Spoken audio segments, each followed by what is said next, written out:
اللہ کا جتنا بھی شکر ادا کی جائے وہ کم ہے کہ اس نے ہمیں محض اپنے فضل و کرم سے تراویح کے اندر مکمل قرآن پڑھنے اور سننے کی توفیق بخشی۔ یہ خالص اللہ کا فضل ہے، اس کا احسان ہے، اس پر ہم اللہ کا شکر بھی ادا نہیں کر سکتے، لیکن اللہ کی ذات سے امید رکھتے ہیں، دعا کرتے ہیں کہ اللہ ہمیں اس پر اجر نصیب فرمائے اور جو کمی کوتاہیاں ہوئی اللہ اس سے درگزر فرمائے۔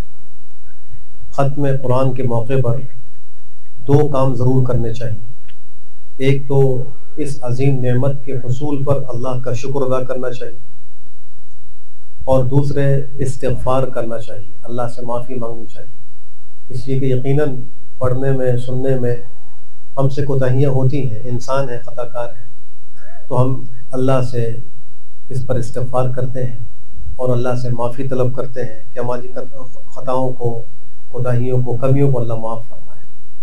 یہ دو کام اس لیے ضروری ہیں کہ شیطان دو راستوں سے حملہ کرتا ہے۔ ایک حملہ تو اس طریقے سے کرتا ہے کہ وہ یہ کہتا ہے کہ تم نے بہت بڑا کمال کیا، تم نے بڑا تیر مار لیا اور بڑا تم نے جو ہے وہ ایک قرآن کریم سنا دیا اور سن لیا اور تراویح میں تکمیل قرآن کر لی، تو اس طریقے سے وہ گھمنڈ میں اور غرور میں مبتلا کرتا ہے۔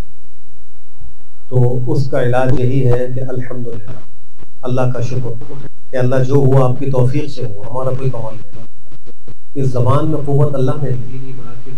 یہ چھوٹا سا جو گوشت کا ٹکڑا ہے، اگر اللہ خدا نہ خواستہ اس پر فالج گرا دے، یہ حرکت کے قابل نہ رہے، تو انسان کیا کر سکتا ہے؟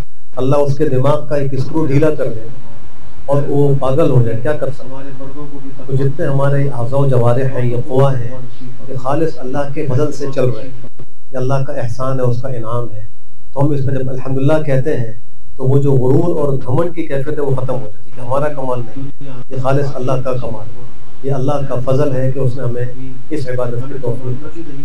پھر شیطان دوسرا حملہ اس طرح کرتا ہے کہ وہ مایوسی پیدا کرتا ہے، وہ کہتا ہے تم کیا، تمہاری عبادت کیا، تم نے تو سو سو کے تراویح سنی ہے، تم نے تو خیالات کے ساتھ تراویح پڑھی ہے، تمہارے ذہن میں تو دنیاوی خیالات تھے، تم ٹکرے ماری ہیں، تم نے ایسا کیا ہے، اس قسم کے خیال دل میں پیدا کرتا ہے۔